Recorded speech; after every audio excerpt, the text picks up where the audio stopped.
Okay, sige. Okay, good afternoon po muli sa ating lahat.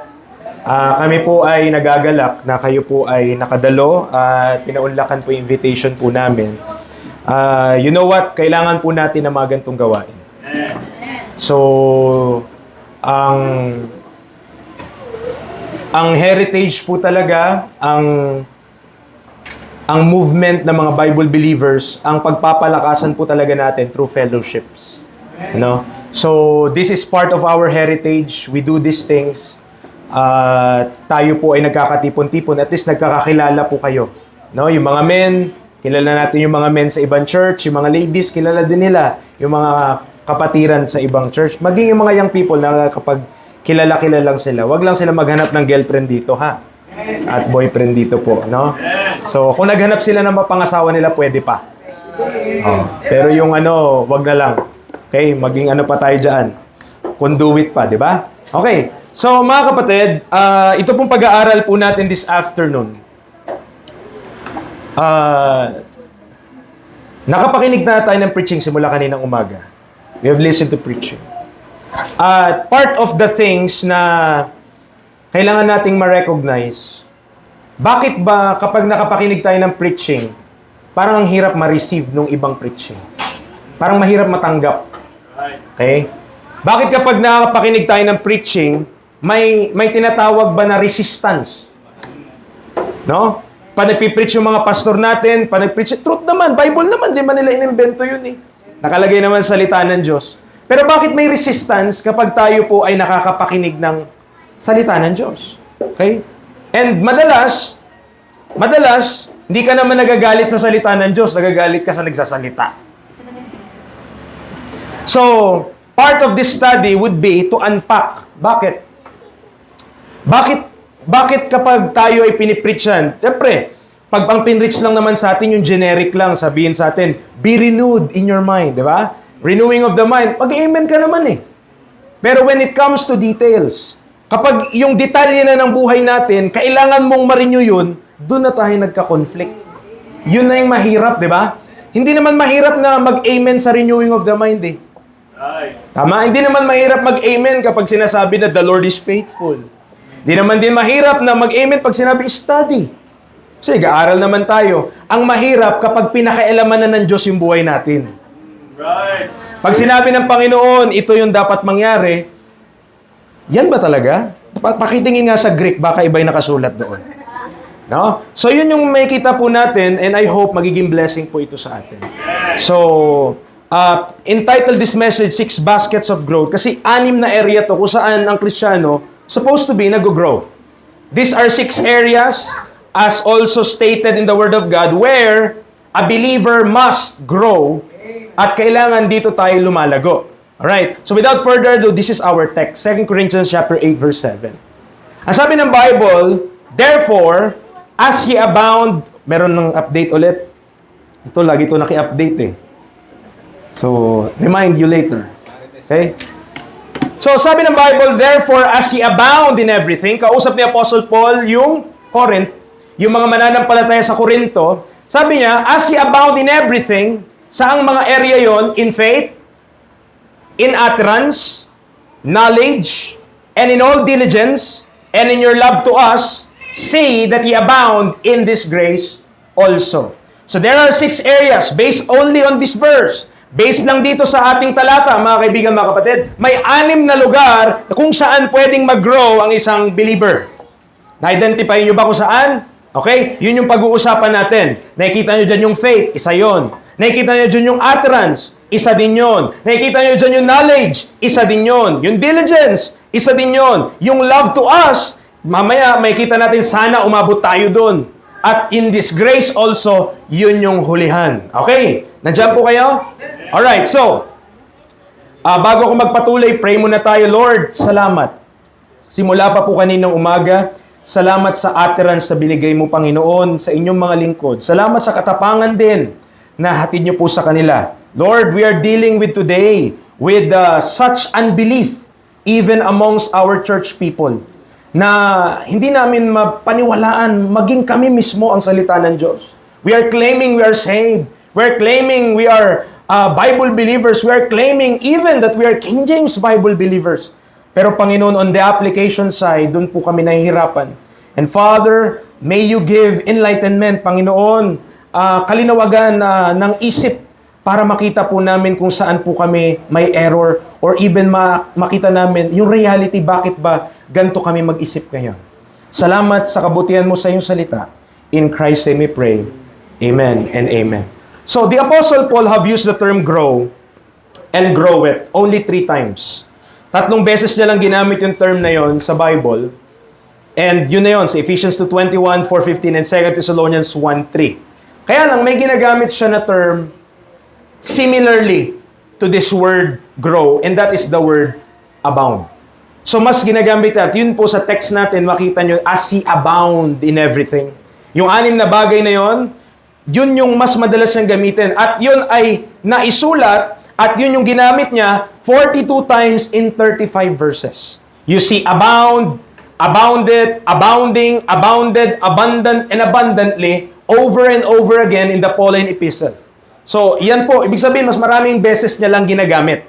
Okay? Yung term na abound instead of the term grow. Okay? So, our main text holds 5 areas where the Apostle Paul acknowledges the Corinthians are abounding. Meron na siyang na-acknowledge sa 5 area eh.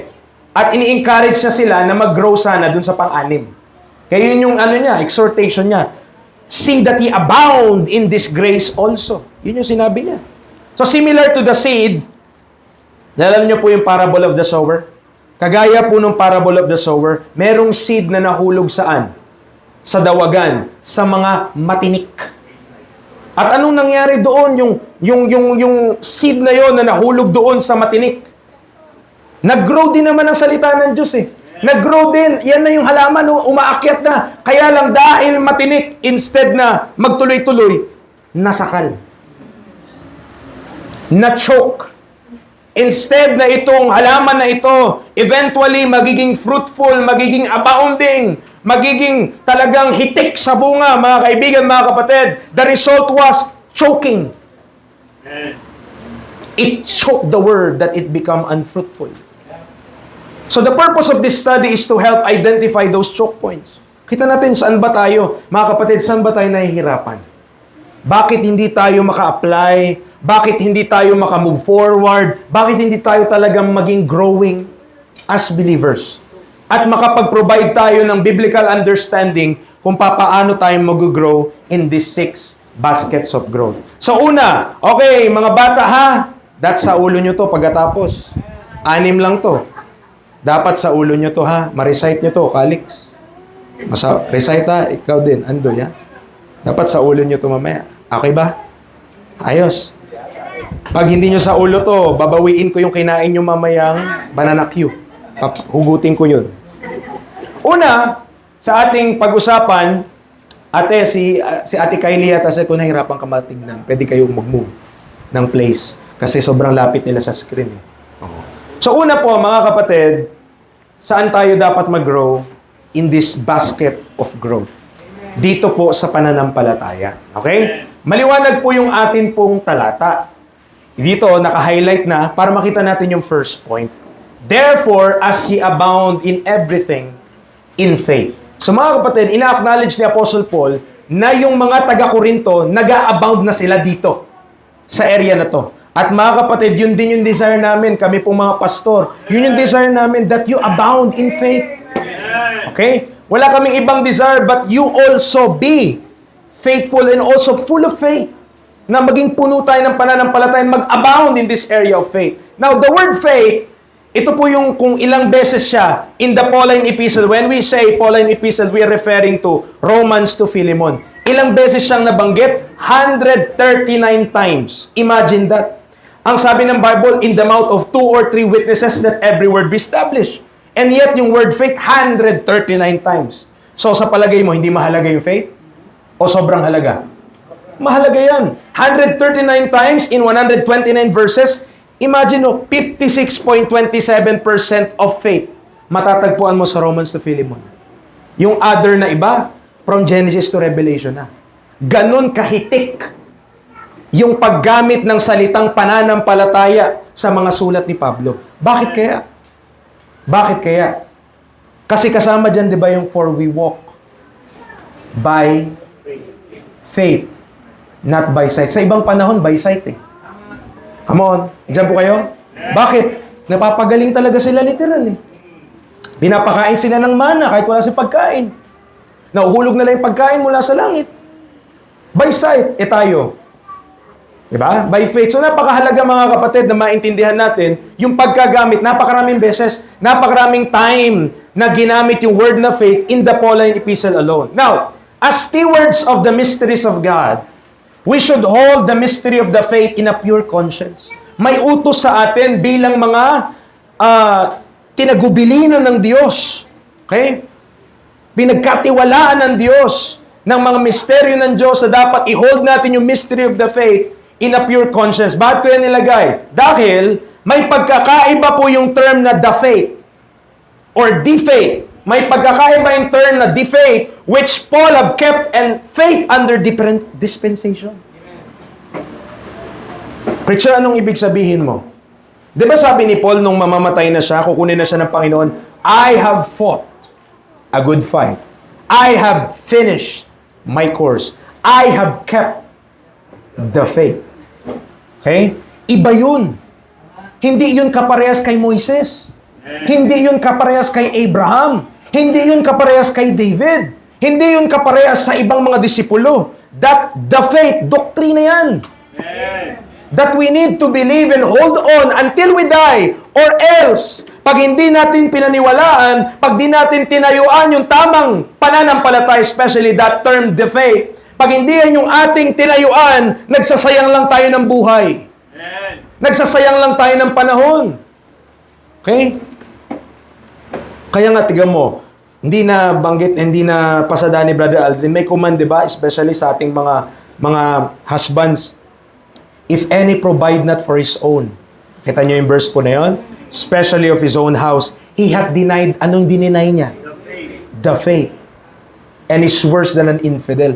Iba yung the faith na yan sa ibang pananampalataya, sa ibang panahon. Hindi magkakaparehas ang pananampalataya. Iba yung pananampalataya ni Abraham, iba yung pananampalataya ni Moises, iba yung pananampalataya yung sinasabi ni Apostle Paul. Kasi kapag tayo'y sumuway, according to that faith, okay? Sumuway ka dyan, para kang sumuntok sa hangin sa buhay mo, sa buhay ko. Bakit? Hindi mo nasunod kung anong gusto ng Panginoon ipagawa sa atin ngayon. Nagiging disobedient tayo sa will of God. Okay? So, yung kahalagahan ng pananampalataya, we ought to keep the faith. Yun yung sinabi. Bakit? Ang faith din sa Bible, yan ang ating defense. Diba? Shield of faith. At yan din yung instrumento kung papaano mo mapiplease ang Panginoon. For without faith, it is impossible to please Him. Kaya napakahalaga na merong pananampalataya at tamang pananampalataya. Therefore, faith would be greatly opposed by Satan. Kukontrahin niya talaga yan.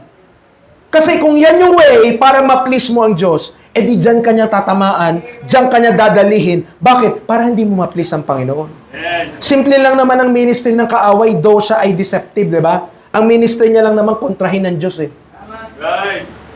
Kung anong gusto ng Diyos ipagawa, kontra ako dyan. Kung gusto ng Diyos, buong pamilya, anong gusto ng kaaway? Di sira. Di wasak. Kung anong gusto ng Diyos, magmamahalan yung mag-asawa, anong gusto ng kaaway? Gusto niya yung nagbabatuhan ng plato. Simple lang. What God wants, Satan doesn't want it. Ganon siya. Okay? Ito yung gusto ng Diyos. Maliwanag yung kalooban ng Diyos. Sabi ng kaaway, ayoko yan. Ba't ayaw mo? Basta ayoko sa'yo. Yan ang jablo. Mag-ingat tayo. Baka ganyan na ugali natin sa Panginoon. Ugaling jablo yun. Okay? Therefore, mga kapatid, if He can get you to back up of your faith, kung kaya ka niya na, mag-back out ka na lang sa panampalataya mo. Mag-attend ka ng church, pero wag ka na mag-apply ng mga pinaniwalaan mo. Wag na lang. Yan ang gagawin niya. Magiging shipwreck tayo. So, ito yung mga area, susunod ito, yung mga threats. Ano yung mga threats sa pananampalataya natin? Okay? Here are the threats to our faith. Una, threat sa pananampalataya natin, unbelief. Okay, ano sabi ng Romans chapter 3 verse number 3? Romans chapter 3 verse number 3. Okay, ang sabi ng Bible, ito po. Sabi ng Bible, for what if some did not believe? Shall their unbelief make the faith of God without effect? And in Romans chapter 11 verse number 20, it is also stated, ang sabi ng Bible, well, because of unbelief, they were broken off. And thou standest by faith. Be not high-minded, but fear. Una mga kapatid na threat. Okay? Banta. Pagdating sa pananampalataya, unbelief. Kapag may pinipreach sa atin at ang pinipreach naman at ang preacher faithful sa Word of God, hindi naman tinwist. Ibig sabihin, hindi naman pinilit yung interpretasyon. Maliwanag na nakalagay sa salita ng Diyos. Then, ang ating response doon dapat hindi unbelief, kundi belief. Amen. Preacher, papaano kapag mahirap i-apply? Nandiyan naman ang biyaya ng Diyos eh. Hindi naman porkit naniniwala ka sa isang bagay, nagagawa mo lahat eh. Pinaniwalaan mo lang, tinayuan mo, pero nagpapatulong ka pa rin sa Diyos. Yan ang ating Panginoon. Sa mga young people na nahirapan dyan mag-apply ng truth, may habag ang Panginoon. Diba? Matutulungan kayo ng Panginoon, magpatulong kasi kayo. Hindi kasi, pastor, hindi kasi, napamahal na ako eh. Okay? Napamahal ka sa mali. Right. Tulungan tayo ng Panginoon. Tutulungan ka ng Panginoon. Hindi, ang Diyos, hindi naman siya, minsan kasi inisip natin sa Panginoon, ang Diyos parang kontra lang sa'yo lahat eh. Ay, bawal to. Ay, hindi pwede yan. Ay, ano ba naman? Tama naman, bawal ka. No? Pero, ano sabi ng Panginoon? My yoke is easy. And my burden is light. Ngayon, pag nagka-problema tayo, patong-patong, sa Diyos din naman tayo tumatawag. Pero pag sinabi niya sa yung sagot, sabi mo, hindi yan ang sagot. Unbelief, mga kapatid, banta sa pananampalataya. Ano pa yung doubts? Okay? Yung mga doubt natin, mga kapatid, isuko natin sa Panginoon. Romans 14, verse number 23, the Bible tells us, and he that doubteth is damned if he eat, because he eateth not of faith, for whatsoever is not of faith is sin. Of course, kapag kasalanan, di mo naman kayang gawin sa pananampalataya yun eh. Sabi ng Bible, kailangan nasa pananampalataya sapagkat kapag hindi sa pananampalataya, kasalanan. Kaya preacher ako, pastor ako, pag ako nagdodota, by faith yun. Kasi kapag hindi ito by faith, sinagad eh. So I claim na yung paglalaro ko nito by faith. Diba? Minsan ganyan tayo mag-isip. No? By faith to, by faith. Okay? Mga doubts. Wisdom of men, mga kapatid, banta sa pananampalataya yan. 1 Corinthians chapter 2 verse 5, the Bible tells us that your faith, listen, that your faith should not stand in the wisdom of men, but in the power of God. Saan nakatungtong yung pananampalataya mo? Is your faith standing on the wisdom of men or in the power of God? Saan? Diba? Bakit yan ang pinaniwalaan mo? Abay, ito na yung napasa sa akin eh. Ito ang sabi ng Word of God. Basta ito ang napasa sa akin. Diba? Kahit mali, basta naipasa sa kanya, naging tradisyon niya na, naging part na ng buhay niya, hindi niya nababaguhin. Mga kapatid, the more that we live, na mabuhay pa tayo, inalaw tayo ng Diyos sa mabuhay, God is still changing us. May mga bagay pa na i-correct sa atin, may mga bagay pa na itatama ang Panginoon sa atin. Dahil kung wala nang itatama sa iyo, congratulations, you're already perfect. And if you are perfect already, you're ready to meet the Lord. Because this world is not worthy to have you. Okay? Hindi nakarapat dapat ang mundo na tanggapin ka, perfect ka na eh. Baka hindi ka pa maging perfect ulit.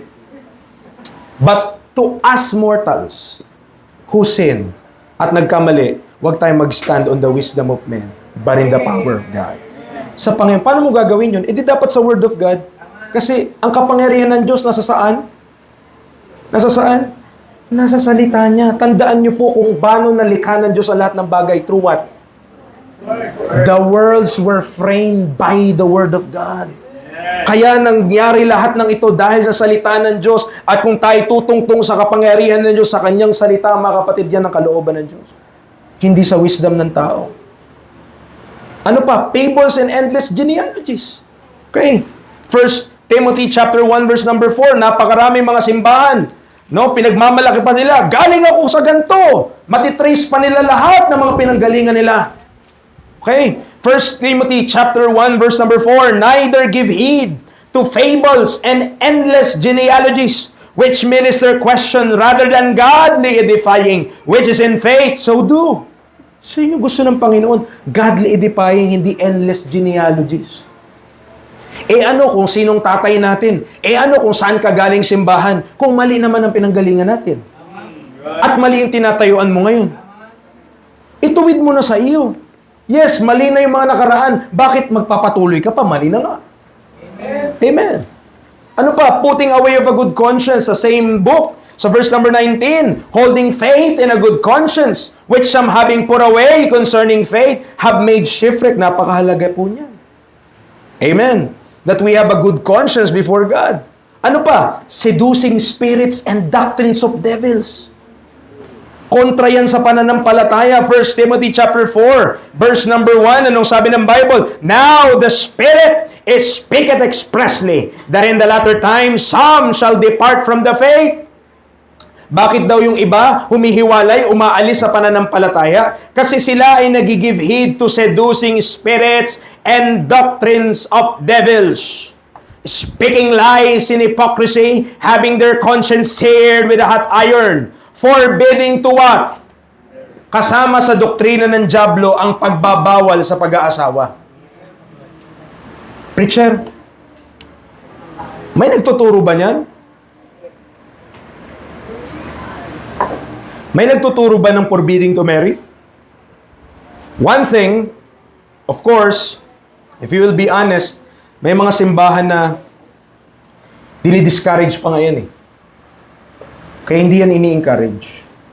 Talagang, or, kapag walang basbas, no, ng itaas, hindi pwede yan. Okay? But, I'll just want to give this understanding to us by the grace of God. So, ang doktrina ng dyablo pala, ano tinuturo niya? Forbidding to what? Yun lang naman pinagbabawal niya, tama? Okay? Tignan nyo kung paano yung rhetoric, tignan nyo kung paano yung line of thinking ng world.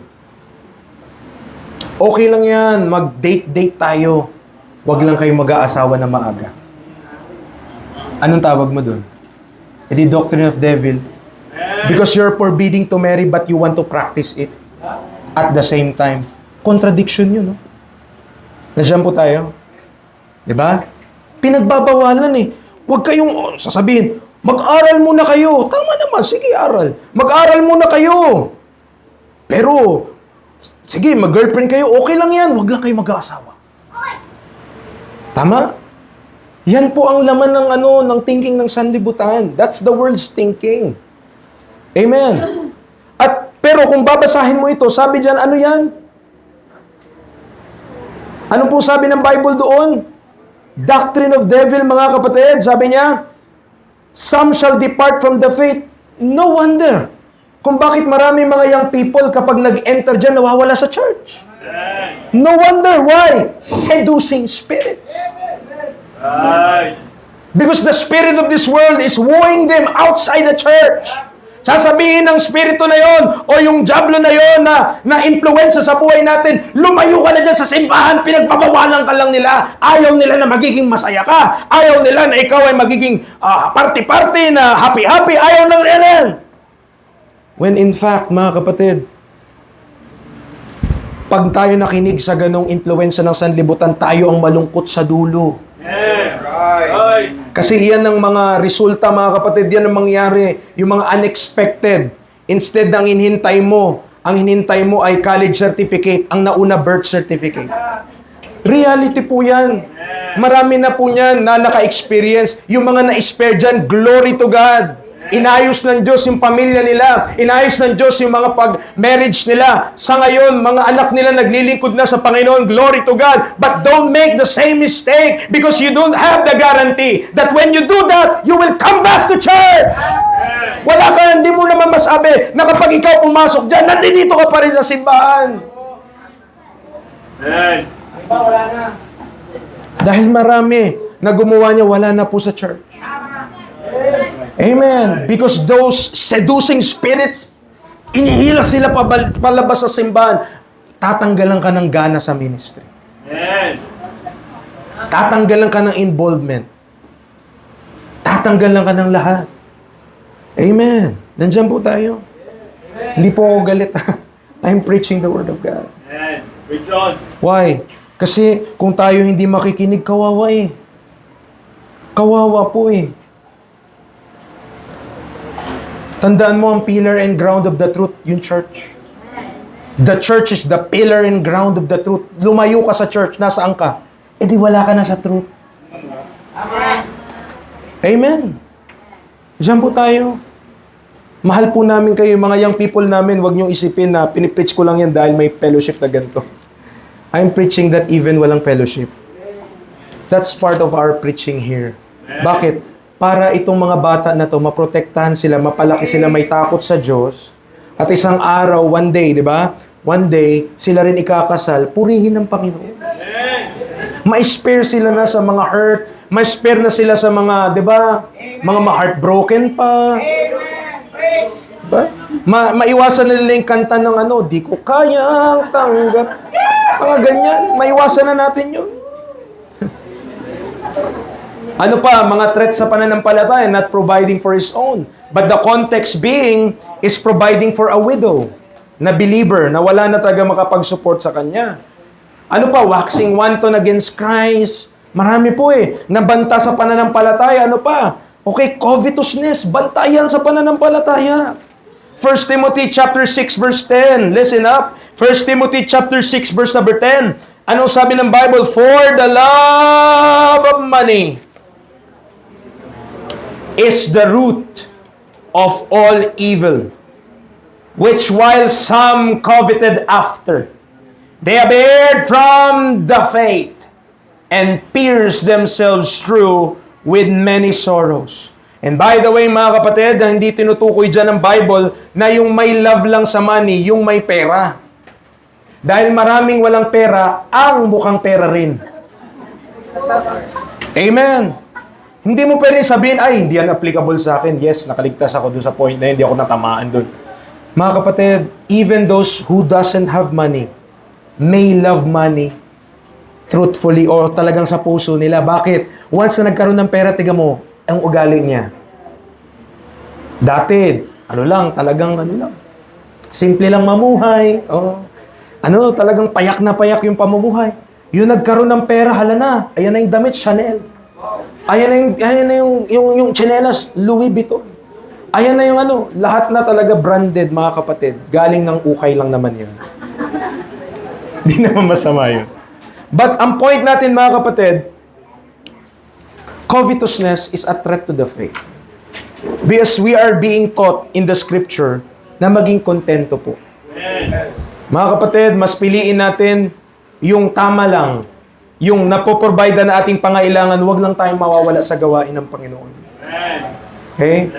Please, mga young people natin, yan, burden natin yan. Yung mga young people natin, bakit? Mag-aral ng college. Pagkatapos mag-aral ng college, wala na sa simbahan. Panagtrabaho na. Pero hindi naman yan bigla-biglang nawawala. Una, mawala lang yan ng Wednesday. Wala mo ng Wednesday. Pastor, may po kasi duty. Tapos unti-unti yan, wala na yan ng hapon ng linggo.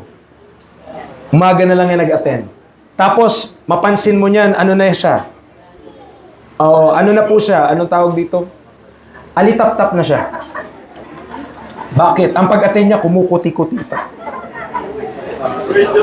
Amen. Nandiyan po tayo. Okay. But, we must be content. Maging kontento po tayo. Mga young people, you do not need to be rich. Hindi nyo kailangan maging mayaman. Kailangan nyo lang i-apply ang Word of God. Maging masipag tayo, mag-work tayo, but never, wag kang lalayo sa gawain ng Panginoon. Nandyan ang protection mo. Nandyan yung hedge of protection natin. Kapag nag-outside na tayo sa labas at di ka na nagpapastor sa pastor mo, ayaw mo lang pinagsasabihan ka, ginagaid ka, yan na. There is a way which seemeth right unto a man, but the end thereof are the ways of death. Ano pa? Profane and vain babblings. Ito yung mga banta, mga kapatid. I hope matapos ko ito. First point pa lang tayo. 30 minutes na. Praise God. Ano pa? Science falsely so-called. 1 Timothy chapter 6. 1 Timothy chapter 6 verse number 20. Ano sabi ng Bible? Ang sabi ng Bible, O Timothy, keep that which is committed to thy trust, avoiding profane and vain babblings, and oppositions of science. Pero anong sabi ng Bible? Falsely so-called, which some professing have heard from concerning the faith. Grace be with thee. Amen. Mga kapatid, yung mga pinag-aaralan po sa eskwela, yung mga pinag-aaralan sa schools po natin, the curriculum of this world. Amen. Nandiyan po tayo. Ang curriculum doon, ang tinuturo doon, nagsimula daw ang lahat sa Big Bang. Tama? Okay? Nagsimula daw ang lahat sa pagsabog ng bigla na lang sumabog. Tapos billions of years, yan na, nagkaroon na po tayo ng butete. At yung butete na ito, millions of years, nagiging unggoy. At itong unggoy na to, millions of years, naging tao. Wow! Mas papaniwalaan mo pa yun kesa sa ang Diyos ang lumikha ng lahat ng bagay? Tama po? Pero hindi natin mabantayan, mga kapatid. Yan ang kurikulum ng mundo. Ibig sabihin, ang natuturo sa mga estudyante, yan. Okay? Na nagmula kayo daw sa unggoy. Kayo na lang po. May mga mukha lang, pero kahit ganun, maawa naman kayo, utang na loob nyo na lang sa unggoy. Tama? Diba? Meron po, mga science falsely so-called, pero hindi natin alam yung influence niyan. Meron ding nawawala sa faith dahil dyan. Hindi totoo, anong Diyos ang lumikha? Bakit ba sila galit sa Diyos? Bakit ba sila galit sa Word of God? Kasi natamaan yung kasalanan eh. Na-address yung kasalanan eh. Ginagawa niya yon. Hindi talaga totoo ang Diyos. Galing ako sa pagsabog. Diba? Science siya, pero falsely. Ang tawag sa kanya, science, hindi naman science eh. Science. Sayang, hindi naman totoo eh. Ano pa? Erring concerning the truth. Resisting the truth. Living like a Christian. Ano yung Christian? Naku, delikado yan. Huwag kayong mangungulang ng S dyan. Tayo Christian, hindi Christian ha. Pero maraming Christian. Ano yun? Titus chapter 1 verse number 12. Titus chapter 1 verse number 12. Tignan nyo po. Ang sabi ng Bible, one of themselves, even a prophet of their own, said, the Christians are always liars, evil beasts, slow bellies. This witness is true. Wherefore rebuke them sharply, that they may be sound in the faith. Yan ang Christian. Ang Christian palaging sinungaling. Evil beast pa, slow belly pa, mga kapatid. Talagang tamad. Mag-ingat tayo ha. Sa mga Christian, wag nyo idadrop yung S. Kasi maging Christian kayo. Hindi maganda yan. Alright. So what? The subtle enemy, yung hindi natin halata na kaaway pala natin at nai-influensyahan yung isip natin bilang mga slave. Okay? One of the challenges which any Christian in any time period faces is identifying the spirit of the age by which he found himself at. Okay? May spirit of the age po tayo, mga kapatid. Ngayon po, sobra ng laganap, di ba? Grabe, kabilaan ang gulo-gulo ng ating, kahit bansa na lang natin, ang gulo-gulo. Okay? But, similar to how the nations approach wars nowadays, tignan nyo, paano ba nagigera sila ngayon? Dati talagang dugo sa dugo, baril sa baril, espada sa espada. Ngayon hindi na. Economic na. Trade wars na, tariffs na, yan na ang gera ngayon. Biological warfare na, paano ka ng sakit, di ba? Nangyari sa atin ng COVID. Imaginein mo yun, nanggaling lang yun sa isang lugar, pumalat ng buong mundo, ang dami namatay. Oh. Hindi na nila kailangan barilin yung mga tao. Kailangan na nila ipakalat yung sakit.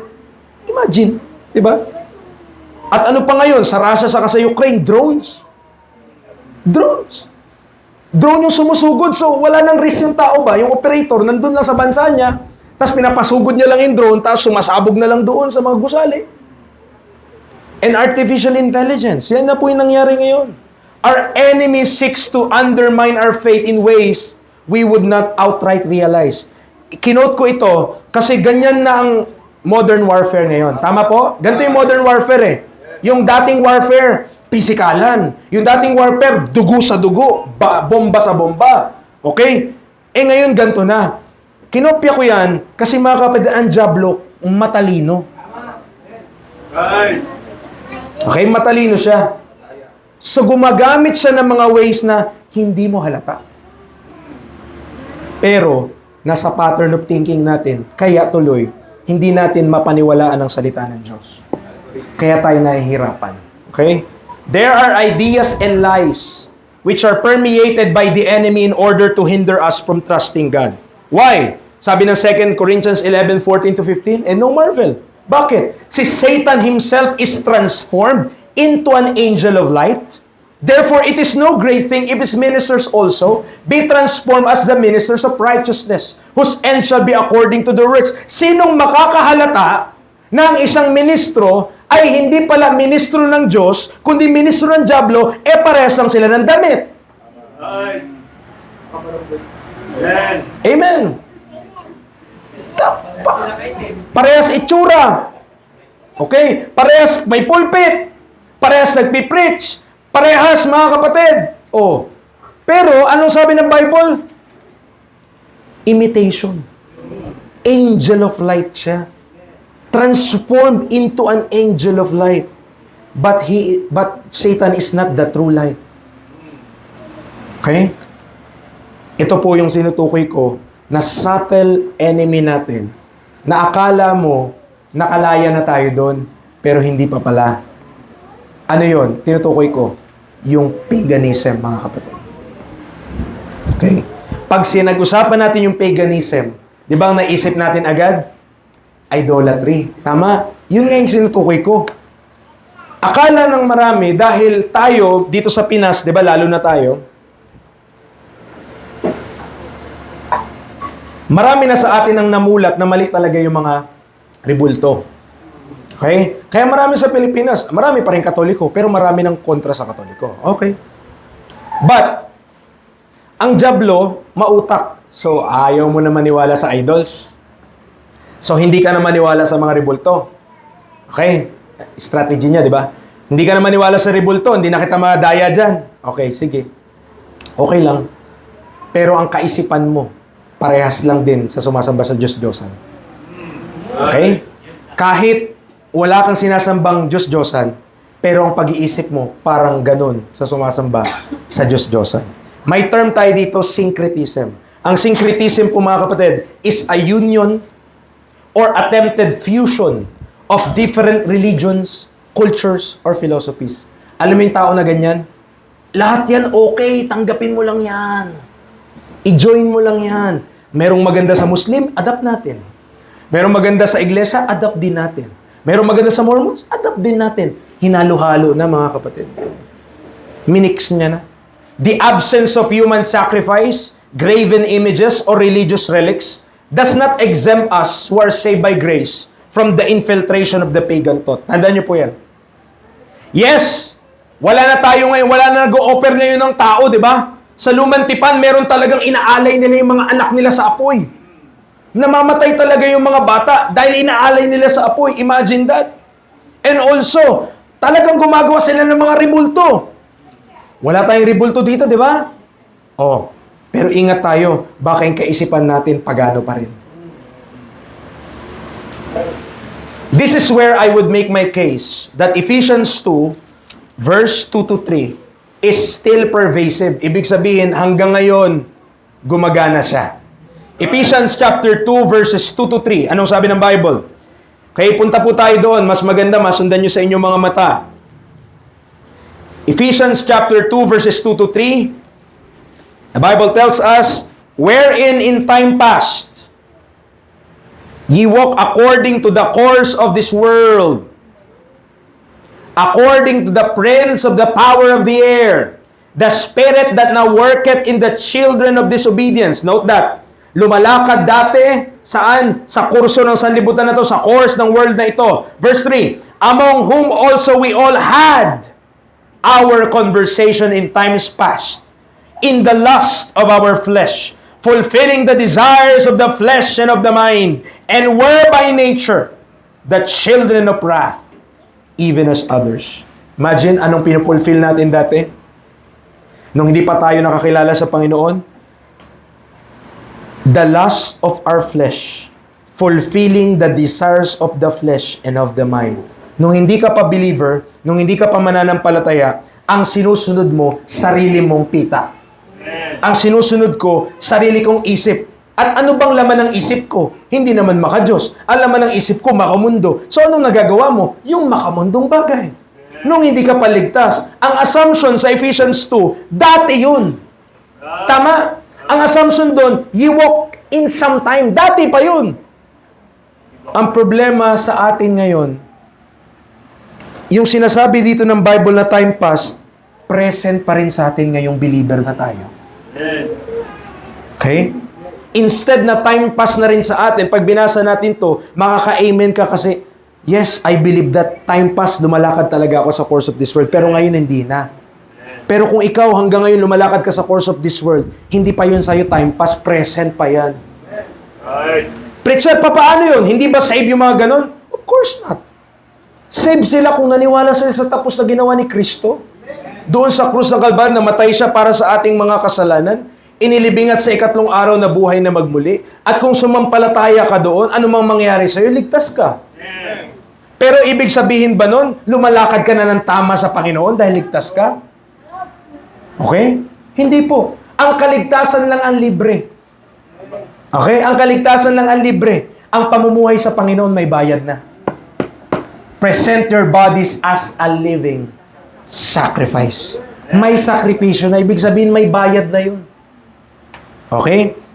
Ngayon, yung kaligtasan natin, walang bayad. Libre po yun. Free admission to all. Lahat may ticket. Okay?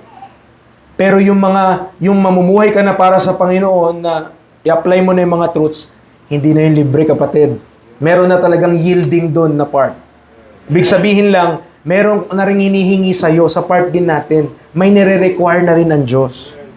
Nakakasunod po tayo? Okay. So yun yung talata natin, ano? Ito nangyayari pa rin ngayon na napupulfill pa rin yung desires of the flesh and of the mind. Bakit? Because faith is being undermined by modern paganism. And it is evident by our lack of obedience and trust in the Word of God. Kaya tayo hindi maka-apply, kaya tayo hirap na hirap pakinggan yung preaching at mag-amen sa preaching din, dahil po ang isip natin, modernly pagan. Dito yan, no, sa school pa lang, di ba, pinag-aralan. Nanggaling ka daw doon, sa pagsabog na yon, tas billions of years, ay ito na, naging tao na siya. Di ba magic? Diba? Kaya wag sasabihin ng mga naniniwala dito ng mga atheists, ito ang Diyos ng atheism eh. Kung wag nila sabihin sa atin na yung sa atin daw faith, yung sa kanila daw science, oops, parehas lang yung faith. Bakit parehas na faith? Nakita mo bang nangyari yun? Sinong nandun? May camera ka ba? Oh, wala, di ba? Parehas lang tayong walang camera nung time na yun. Okay? Pero ako naniniwala, in the beginning God. Ikaw naniniwala ka, in the beginning bang. At anong resulta nito? Eventually, kapag ito pinaniwalaan mo, kung walang Diyos na lumikha sa tao, edi walang tama at mali. Wala namang Diyos eh, na nagsasabi, this is right and this is wrong. This is good and this is evil. Kung walang Diyos na nagsasabi kung anong tama at kung anong mali, gawin mo na lang kung anong gusto mo. Maging happy ka na lang sa kung anong gusto mo. Bakit? Wala namang Diyos eh. But if there is a God, and there is a God, ibig sabihin, we are under and subject to that God. Hindi pa pwede na kung anong gusto mo, yun na lang. Bakit? May Diyos eh. May Diyos. Kung walang Diyos, okay gawin kahit na ano. Bugbugan, go. Diba? Sabunutan, go. Diba? Makapatay ka, sige lang. Bakit? Wala namang Diyos eh. Bakit mo ko sasabihang masama yun? Wala namang Diyos. Ano bang nagde-determine ng tama at mali? Naisip niyo yun, mga kapatid? What determines right and wrong? Kahit sa batas pa, kahit sa law. Paano nila nasabi na bawal pumatay o masamang pumatay? Anong basis mo? Hindi ba't babalik ka pa rin sa Biblia? Bakit? Kasi kung walang Bible at walang magde-determine what is right and wrong, then anything goes. Whatever you want to do, you can do it. Diba? Kaya nga sa Nike, diba? Just do it. Dito yan, mga kapatid, yung sila Pero, sinasambayan ng mga ano nila, mommy, sa Egypt. Okay? O huwag kayong magugulat ha. Huwag kayong magugulat. O hindi to sa Pilipinas, pero ganito rin sa Pinas. Ayan sino yan? Sino po ito? Hindi, si Reyna Elena to eh. Diba? Sinasamba si Maria. Sasabihin nila, we only venerate Mary. We do not worship Mary. Hindi daw sinasamba si Mary. Pero talagang pakapunas yung yung nila doon sa bahay. Ito pa. Saan yan? Tuwing January. Nanganak ka maroon. Ano yan? Bakit kapag January lang nila dinadalaw? Tatampo tuloy eh. Puntahan mo pag hindi January. Big sabihin lang, pag January lang siya may kapangyarihan makapagpagaling. Yung punas mo, walang epekto sa ibang araw. Diba? Yung kaisipan, ganyan ang tao. Pero tayo, ang pinipreach ko po, naligtas ka na dyan. Hindi ka na ganyan. Pero yung kaisipan natin, baka na nanatili dyan. Ito, kilala nyo? Nasa school nyo yan eh. Estatwa sa school, pero yan kasi simbahan ng Rizalista yan. Ito. Sa Hindu yan. Ang pangalan niyan, Garuda. Okay? Ito, saan to? Alam nila. Sa China yan. Ito, saan to? India yan. Ito, saan to? Thailand yan. Okay? Sinasambay ang mga hayop na yan hanggang ngayon. Diba? Tama po? Ito ang sinasamba sa Pilipinas. Sinasamba sa Pilipinas. Kuya Andoy, naniwala ka sinasamba sa Pilipinas to? Nasa wallet eh. Amen. Diyan po tayo. Sinasamba. Oo. We must not join these idolatrous festivities and events, but their philosophical ideologies are weaved to the fabric of human thinking. Ibig sabihin lang, hindi ka man nagpapartake doon sa mga Diyos-Diyosan na yun o sumasamba sa mga Diyos-Diyosan, pero yung kaisipan nila nakalagay na sa'yo, naka-ingrain na simula bata ka pa. Kasi yun yung pinifeed sa atin sa mga palabas, sa school, yun yung nalalaman sa ating isipan. Part of that thinking is what we will call relativism. Isa po, ang tawag po dyan, relativism.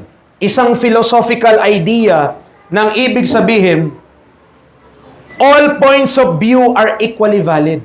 So sa mga naniniwala, yung mga relativist, okay? Kahit ano yan. In ethics, this amounts to saying that all moralities are equally good. In epistemology, it implies that all beliefs or belief systems are equally true. So sinasabi niyan, kiniklaim niyan, ang katotohanan, tigan nyo po ganito po yan. Tigan nyo po kung ganito kayo mag-isip Diba? Nag-preach ang pastor from the Word of God. He preached the Word of God with passion. He preached the Word of God na yun naman ang sinasabi ng salita ng Diyos. Pero ang naman ng isip mo, kanya-kanya namang pananaw yan eh. Depende naman yan sa tao. Basta na ibigay mo yung best mo. Diba? Relativistic mindset. Pagan thought po yun, mga kapatid. So, maring inisip natin, hindi ka naman nagsasalita pag nagpipreach. Pinreachang ka, nagpreach sa church, nakinig ka, tapos di ka nag-a-agree. Sinasabi mo sa isip mo, Pinipreach naman ni pastor, depende naman yun sa tao. Sa akin, hindi yan. Okay? Di natin alam. Ganyan mag-isip ang mga pagan. Diba? Sasabihin ni Paul, merong nabuhay mula sa mga patay at siyang anak ng Diyos. Totoo ba yun? At sasabihin pa ni Paul, ito lang yung makakapagligtas sa tao at makakapagpatawad sa tao. Wala nang iba. Ha? Paano? Ang dami namin mga Diyos, yan lang. Tama? Isipin mo mga kapatid, ang pinipreach natin. Naniniwala ba kayo sa John 14:6? And Jesus said unto him, I am the way, the truth, and the life. Naniniwala ka dyan? Pag naniwala ka dyan, ibig sabihin kawaway mo ang maraming mga relihiyon. Bakit? Naniniwala sila ang daan, hindi lang si Jesus eh. Sa Muslim, si Allah. Tama? Marami eh. Okay, sa Hindu, mayroon mga iba-ibang Diyos-Diyosan. May sa Shiva, meron sa Japan, iba din dun, Shintoism, iba-iba. So kapag kinlaim mo na si Jesus Christ lang yung way, you are saying that their way is a false way. You could not say, ay hindi, naligtas ako dito, pero sila maliligtas din sa pamamaraan nila. Ano to? Depende sa tao, depende kung paano yung truth. Hindi po, ang truth hindi relativistic. Ang truth hindi nakadepende sa lugar. Ay, dito sa Japan, ganito masave. Ay, ganito sa Pilipinas, ganito masave. Ay, dito sa US, ganito masave. Hindi ganun ang Diyos. I am the way, sabi ni Jesus Christ. The truth and the life. Pag di ka nag-agree dyan, may problema kayo ng Diyos. You have a problem with God if you do not agree that the only way to God is Jesus Christ. Amen. Nandiyan po tayo? Yan ang relativistic mindset. Baka na-infiltrate tayo niyan. Baka ganyan pa rin kapatid. Mga kapatid, baka ganyan pa rin tayo mag-isip ngayon. Pag na-preachan tayo na salita ng Diyos, natamaan tayo, nasaktan tayo, baka ang iniisip natin, di naman yan. Di yan applicable sa akin. Depende yan sa tao. Amen? Diyan po tayo. Why it undermines faith? Kasi nire-remove niya yung absolute truth and righteousness. It removes. Delikado po yan. What I'm saying is, kung walang absolute truth, wala tayong basis ng right and wrong. How could you say that something is right and something is wrong? You could not say that. Amen. Pag nawala na yung katotohanan na absolute truth, mga kapatid, we should not compromise that. Hindi tayo dahil lang masasaktan yung kamag-anak natin, masasaktan yung kaibigan natin, nasasabihin mo na, ay, kunyari, Mormon siya. So obviously, works naman talaga pinaniwalaan nila eh. Kung paano ma-save. Para lang hindi mo siya ma-offend, sabihin mo, ay, ganyan talaga sis eh. Ganyan paniniwala nyo. At least ano ka din, ganyan sa inyo. Ganito kasi sa amin eh. Diba? Pwede namang sabihan mo siya na hindi siya na-offend eh. Pero sinasabi mo pa rin yung truth. Mahal mo kasi siya. Alam mo, sis, pwedeng ganyan talagang paniwala mo. Pero hindi kasi ganyan ang sinasabi ng Bible. Ang sabi kasi ng Bible, si Jesus lang ang daan eh. Hindi si Joseph Smith.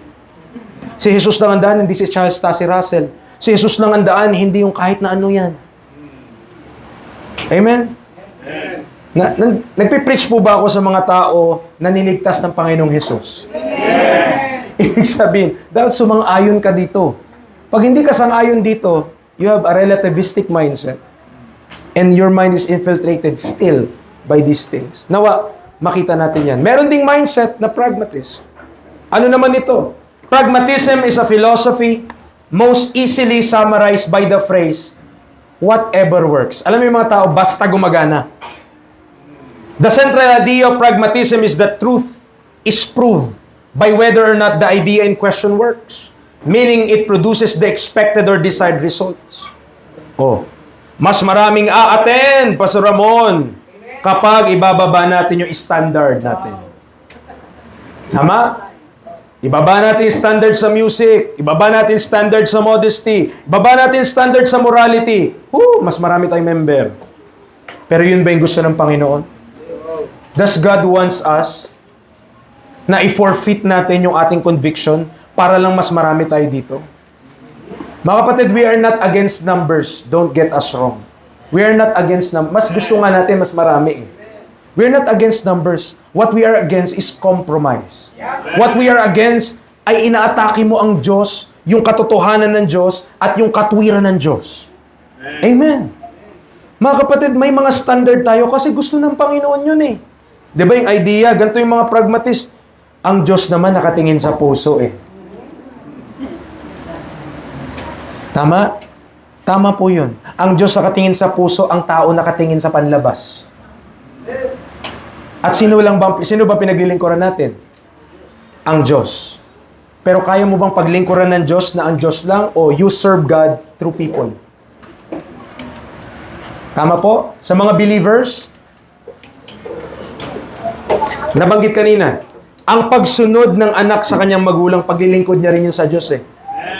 Saan siya naglilingkod? Sa Diyos. Pero sino sinusunod niya? Magulang niya, tao pa din. Amen. Kaya yung mga parang mag-isip, basta ako, Lord lang ang sinasamba ko. Lord lang ang pinaglilingkuran ko, Lord lang. Ganun mag-isip. Pero hindi makapag-serve sa kapwa niya tao, kapwa niya believer, delikado yan. Dahil ang paglilingkod sa Panginoon, through people. Amen? Paano ka mag-serve sa Panginoon na ang Diyos lang?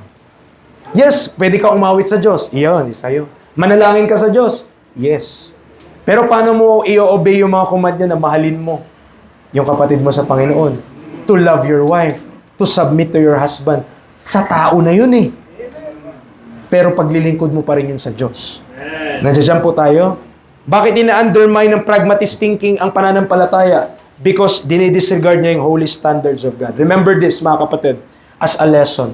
God will never lower His standard. Kung banal ang Diyos, banal siya. Hindi niya ibababa yun para sa iyo. Paano pala yun? Ang kasalanan talagang ayaw ng Diyos. Bakit? Anong ginawa ng Diyos tungkol sa kasalanan? Nagkasala siya o naging tao siya para maging kasalanan para sa atin? Magkaiba yun. Iba yung nagkasala siya dahil lang mahal niya tayo. Nagkasala na lang ako. Gawin ko na lang to para mabilis. Hindi eh. May proseso pa rin eh. Naging tao pa rin siya. At kailangan berhen yung maging nanay niya. Bakit? Para wala siyang sin nature. Nagaling sa tatay. Are you still there? God will never lower His standard just to please us. Hindi ibababa ng Diyos yung standard niya. Hindi niya ibababa yung kanyang salita para lang ma-accommodate niya tayo, mga kapatid. Ang ginawa ng Diyos, kahit mahirap, inabot niya yung standard niya, even to die on the cross, para lang mamatay para sa ating mga kasalanan. Hindi niya ni-write off yung kasalanan natin. Hindi Calvinist ang Diyos na tinuro niya yung mga tao, ikaw na masave, ikaw hindi, ikaw masave, ikaw hindi. Hindi ganun ng Diyos. Why? He had to die! Bakit pa mamamatay si Kristo kung pinili niya lang? Hindi ganun. Minute ng Diyos yung standard na yun. Even though it's hard for Him. Why? On that cross, remember, when Jesus Christ is on the cross, dumilim. Dumilim. Bakit dumilim? My God, my God. O, tama, diba? Sabi Jesus Christ, why hast thou forsaken me? Because on that moment, the Father turn away from the Son. Dahil si Kristo naging kasalanan para sa atin. Amen. Don't underestimate what Jesus Christ did. Hindi po, yung mamatay sa krus, physical, mga kapatid, yes. Kahit masakit yun. Yun naman yung napapanood mo eh. Hindi naman kasama dun sa Passion of the Cross. Yung nangyayari sa langit, saka sa Panginoong Hesus eh. Ang pinapakita lang yung dugo. That's important as well. But what really happened? Yung Father, ginudge niya yung sin na nasa Son. At ginawa yun ng Father dahil mahal ka niya at mahal niya ako. He died on the cross for your sin and for my sin. Hindi niya binaba yung standard niya para lang isave tayo. He met His standard. He met His standard, His holy standard para makapag-provide ng salvation. Ang kaligtasan natin hindi cheap. It's redemption. Amen. It's propitiation. Bakit? Kung ano yung nire-require, what the required sacrifice is met by the Lord Jesus Christ. Amen. Nandiyan po tayo. Ano pa? Hedonism, mga kapatid. Hedonism is a philosophy of life that supports pursuing all kinds of pleasure. Ito yung may mga thinking na basta masaya, yan tayo. Halimbawa, kung saan ka sasaya, doon ka. Parang tagline lang ng politiko, no? Kung saan ka masaya, sa akin ka. Deserve ko naman to eh. Ay, mga ganyang thinking, di ba? Follow your heart. Okay? Bakit ini-undermine ito yung pananampalataya? Because you make your belly your God. You make our bellies our God. Ito, other forms, di na natin expound kasi mahaba na tayo. Fatalism. Bahala na, ganyan talaga ang buhay. Minsan ganyan tayo mag-isip. Bahala na. Eastern collectivism, makisama ka na lang, huwag ka na magsalita para walang gulo. Utilitarianism, mabuti kung mas nakararami makikinabang. Di ba, ganyan? Basta mas marami makinabang, mas okay.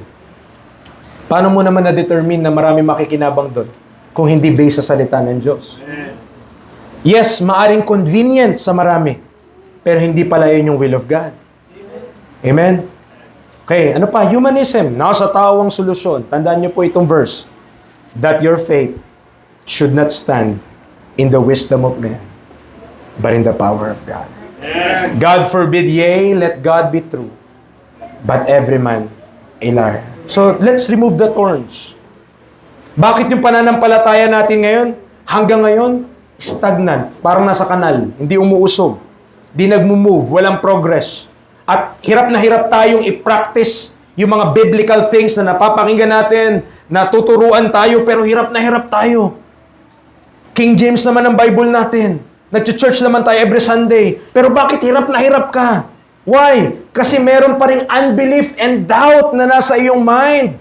Na ito ay resulta ng pervasive paganism na napasa sa iyo over a period of time. Na hindi mo alam, naka-apekto sa kung papaano tayo mag-isip. Are you still there?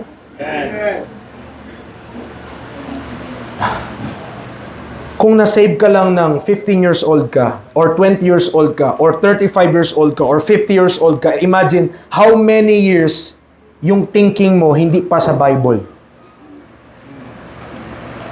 So, talagang preachers, I want also to encourage you, pag nag-preach talaga, may resistance. Totoo yun. Bakit? Kasi mahabang panahon, ang hearers, ang kanilang pag-iisip sa mundo eh. So, pag nag-preach ka ng Bible, di ba? Baka nga iba sa inyo, kinakabahan na kanina, nagpipreach si Brother Alden ng pamamalo sa bata eh. Iba sa inyo, Bantay Bata 163, DSWD. Di ba? Baka ganun na iniisip nyo, pero biblical yun eh. Right. Amen. Minsan po tayo, hindi naman tayo nagtuturo na gawin mong imbalido yung bata. Na talagang lumpuhin mo, hindi yun ang tinuturo natin. Ang tinuturo niya lang doon sa Word of God, spare not yung rod, yung paggamit ng rod, para ma-discipline yung bata. Amen. Pero bakit may mga Christian na kapag napakinggan yan, may pulis. May pulis. Bakit?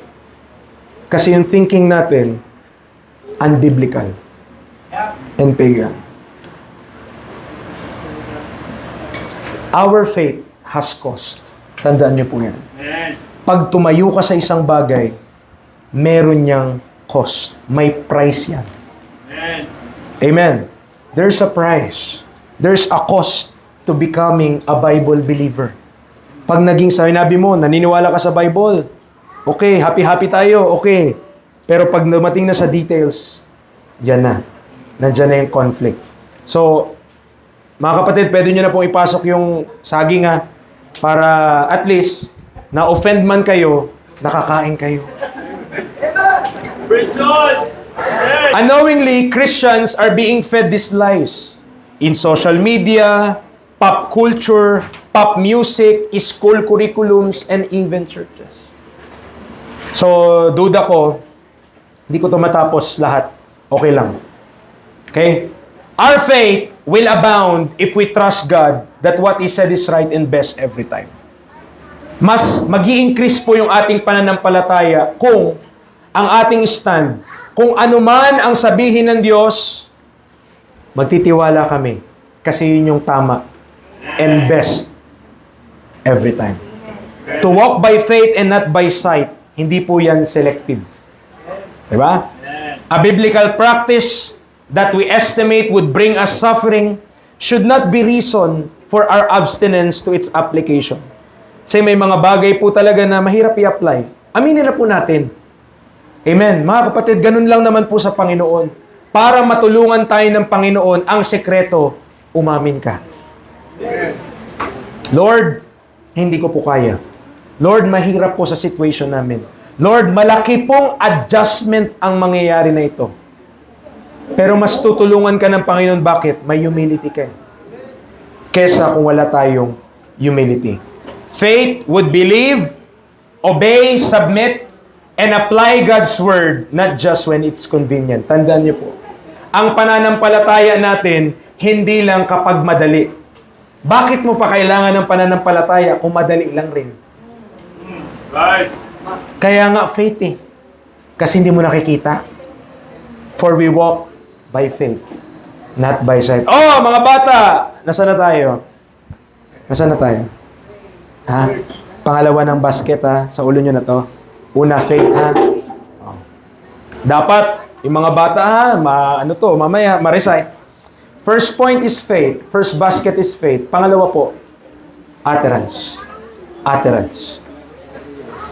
Therefore, as ye abound in everything, in faith, and utterance, and knowledge, and in all diligence, and in your love to us, see that ye abound in this grace also.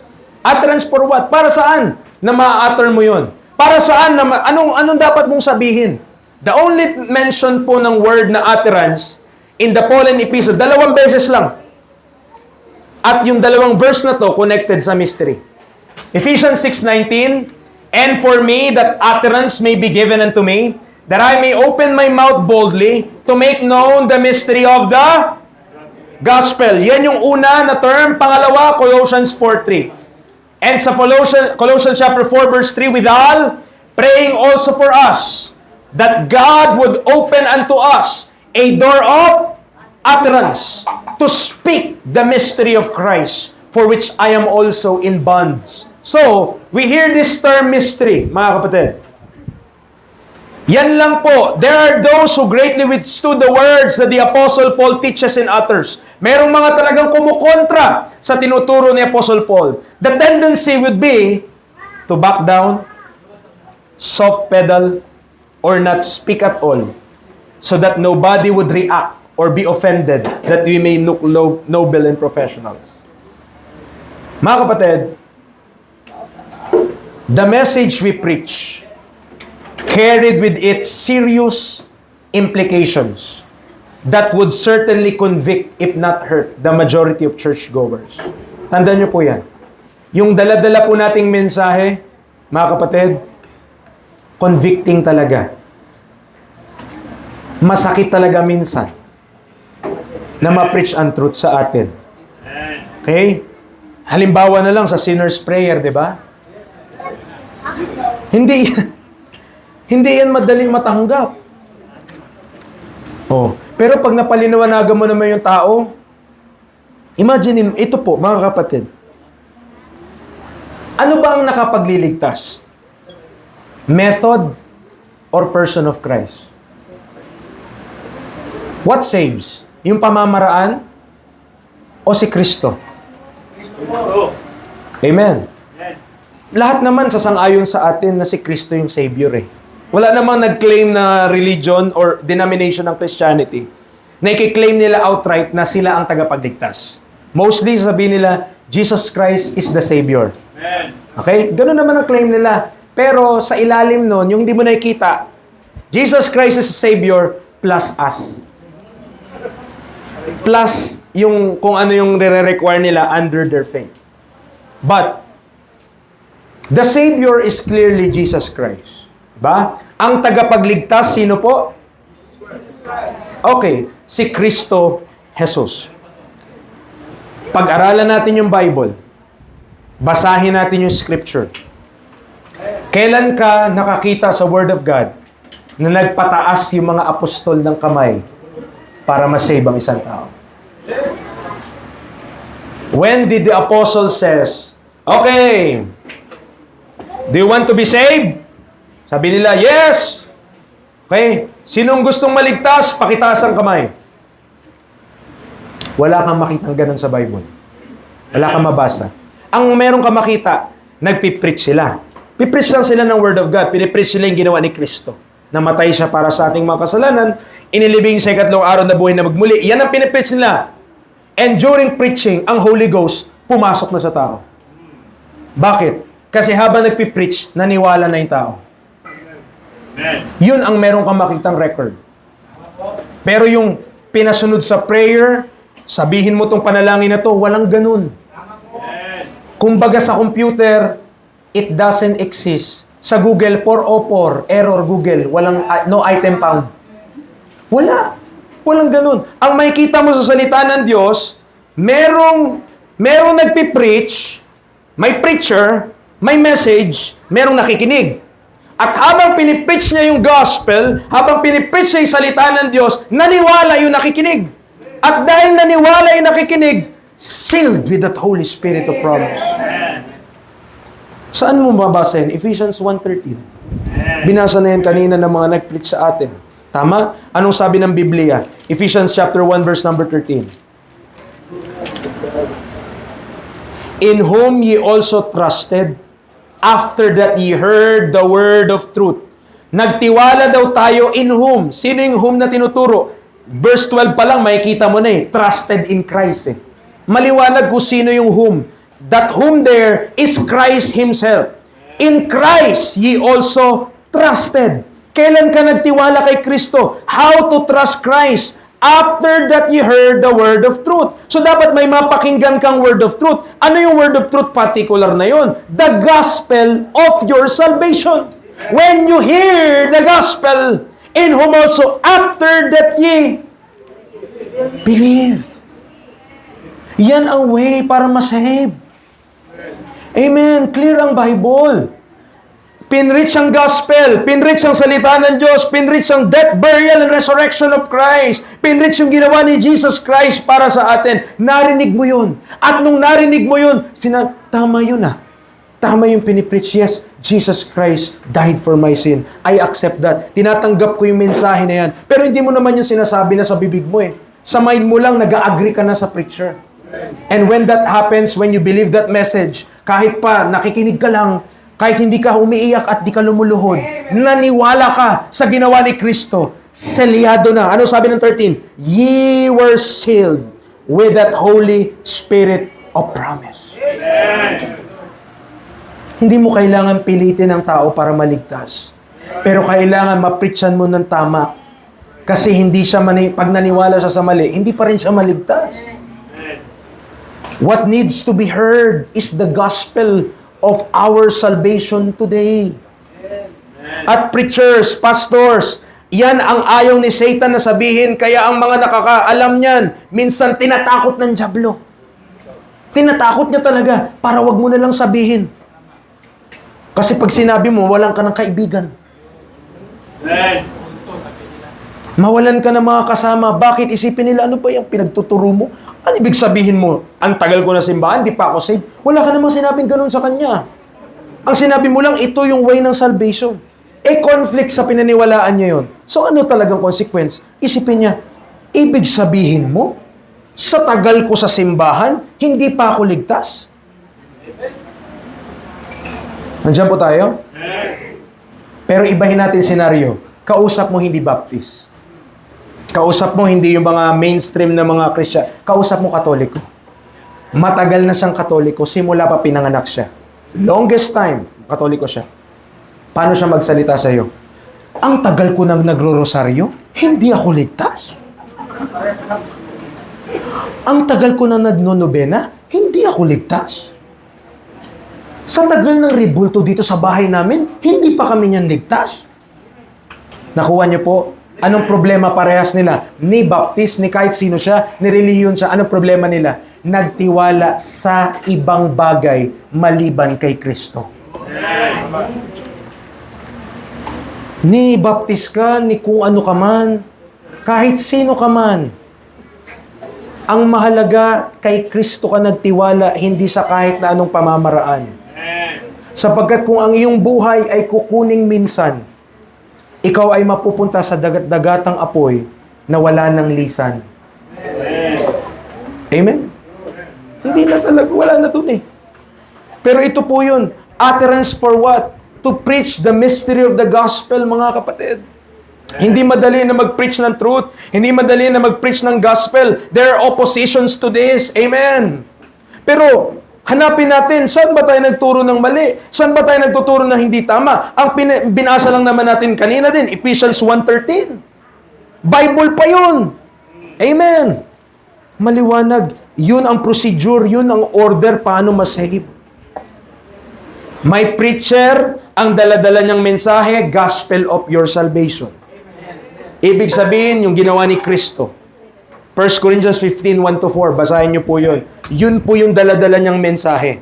Ngayon, itong preacher na ito na nagpipreach, merong nakikinig sa kanya, at habang napapakinggan yung mensahe niya sa ebanghelyo, sa gospel, naniwala. Yung nakinig sa kanya. Ano ang promise ng Bible? Sealed with that Holy Spirit of promise. Kaibigan, kapatid, hindi po namin yan inimbento. Biblia po yan. Ngayon, kung ang naturo sa atin hindi ganoon, let God be true, but every man a liar. Amen. We speak that with love. Dahil itong katotohanan na to, it cost us. May presyo ang pag-stand sa katotohanan. Open our mouths boldly. This is not to say, mga kapatid, na kailangan maging offending talaga tayo. Na talagang mang-away tayo dyan, di ba? Oh. Minsan nasasabi nga natin yan kapag ayaw maniwala, di ba? Ayaw maniwala nung sinesharan mo. Wag naman sasabihan mo, sige, wag ka maniwala, impyerno ka. Walang ka grace eh. Di ba? Hindi po gano'n. But to gracefully tell them the truth, seasoned with salt, for it would make them free. Mga kapatid, that mystery of the gospel, itong mga to, yung mga numbering na yan, mga mystery yan. Hindi ko yan ituro sa inyo, napakahaba niyan pag diniscuss natin. Pero yun yung sinasabi sa talata, to make known the mystery of the gospel, mga kapatid. And part of that mystery of the gospel is also knowing na sa ating panahon, ang kaligtasan, walang halong gawa. Know that. There's no works involved. Pumunta ka sa ibang panahon, iba na ang way kung paano masisave ang isang tao. Kailangan mo na magtiis hanggang wakas. Kailangan mo na ng mga kung ano-anong requirements. Why? Kasi sila under a covenant. Ang covenant, kasunduan yun. Tayo, we are not under a covenant. We're under the grace of our Lord Jesus Christ. Amen. Ngayon, anong resulta niyan? Pag pinaghalo mo, kapatid, ito. Pag pinaghalo mo yung teaching ng ibang panahon sa panahon natin ngayon, sabihin mo, lahat yan applicable sa akin. Sige, in-apply mo lahat ngayon. Ano maging resulta? Papaniwalain mo ang sarili mo na yung mga verses, especially sa Hebrews, for example, ay para sa panahon natin ngayon. At kapag ginawa mo yan, losing salvation na ang magiging dulo mo. At ganito na ang teaching mo sa mga tao mo. Okay, kamusta si kapatid na ganito? Nandyan pa ba? Nagpapatuloy pa? Hindi na po, pastor. Sabi na nga ba, hindi talaga ligtas yung tao na yan. Bakit? Kasi hindi nagpatuloy eh. Okay? Yung doktrina na yun, sa Book of Hebrews yun eh. Pag hindi nagpatuloy sila, ibig sabihin, hindi talaga sila malus yung kaligtasan nila. At mga kapatid, pag yan ang ating doktrina, di ba? Kailan mo masisigurado ang kaligtasan mo, wala ka talagang kasiguraduhan. Pero salamat sa Panginoon, alam po natin tayo ay ligtas. Hindi dahil magaling tayo, hindi dahil baptist tayo, hindi yan ng kaligtasan. Alam nating ligtas tayo dahil may Diyos na nangako na kapag tayo ay naniwala sa ginawa ni Kristo, tayo ay magkakamit ng buhay na walang hanggan. Amen. Kaya nga may mga awit tayo na I'm saved. I'm saved. Ba? Ano pa yung the mystery at large? Ito, yung dispensation niya ito, mga kapatid. Sa susunod, siguro, pwede natin pag-uusapan, but yung mystery, meron po yung kaakibat na part sa atin pong buhay. Meron siyang kaakibat. Yung mystery of godliness, mga kapatid, Paano ka mabuhay bilang isang Kristiyano? Yun yung ina-address nun. Yung great mystery, yun yung identity natin bilang part ng member ng body of Christ. Yung mystery of iniquity, yan yung kaaway kung paano siya kumikilos sa ating panahon ngayon. Yung mystery of resurrection, yan yung pag-asa na meron tayo. Magkakasama yung mga yan, hindi yan pwede maghihiwalay. Amen. Do you still believe that we will be raptured? Do you still believe that ang Panginoon bababa sa ulap? To meet us in the air. Doktrina natin yan. O ito po mga kapatid, consequence. Kung hindi ka naniniwala na ang Panginoon darating pa, preterist ka na. Big sabihin, tapos na ang lahat. Nasa new heaven and new earth ka na. Congrats. Ito na yon. Huwag ka na maghanap ng mas maganda pa dito. Ito na yon. Amen. Maniwala ka ba na ito na yung new heaven, new earth? Ang dami pang kurap ngayon? Ang dami pang kurakot ngayon? Amen. Pag ang Panginoong Hesus ang umupo na sa Jerusalem. Amen. Wala na pong kurap sa araw na yon. Subukan lang nila. Okay? Ang mamumuno sa buong mundo, hindi lang siya buong mundo may CCTV. Hindi yun eh. Alam niya ang lahat eh. The Lord Jesus Christ will one day sit on the throne of David in Jerusalem. Pag umupo na si Kristo doon, naku po, wala na. Sarado na ang lahat ng mga lugar na makasalanan. At lahat dapat sumamba sa Jerusalem. Amen. Nandiyan po tayo. Temptation na wag na lang magturo ng mystery kasi nga sabihin, weirdo ka. Pero biblical word yun eh. Nasa Bible yun. At yun yung nag-i-explain what doctrine we have. Amen. Abound in utterance. Paano kung si Aquila and Priscilla hindi in-expound kay Apollos yung way of God more perfectly? Ang alam lang ni Apollos, baptism of John eh. Doon lang siya natapos eh. Paano kung hindi na sila nagpatuloy at wag na lang, paala ka na lang dyan? Eh di naiwan sa error si Aquila. Ay si Apollos. Paano kung in-ignore ni Paul yung panawagan ng Diyos? Amen. Hindi na siya pumunta to the regions beyond. Alam na naman, makukulong siya eh. Salamat po sa Panginoon sa liberty na meron tayo sa Pilipinas. Kotsain mo na lahat, gobyerno natin, magreklamo ka na lahat sa bilihin. Pero ito masasabi ko po mga kapatid, hindi tayo pinagbabawalan dito mag-preach. Hindi ganyan sa ibang bansa. Subukan lang nila, mga Kristiyano sa ibang bansa, sa China, magreklamo sa gobyerno. Wala na sila. Tama? Bakit? Bawal doon eh. Communist country yun eh. Tayo, sa biyaya ng Panginoon, wala pa tayo sa communist. Malapit na. Malapit na.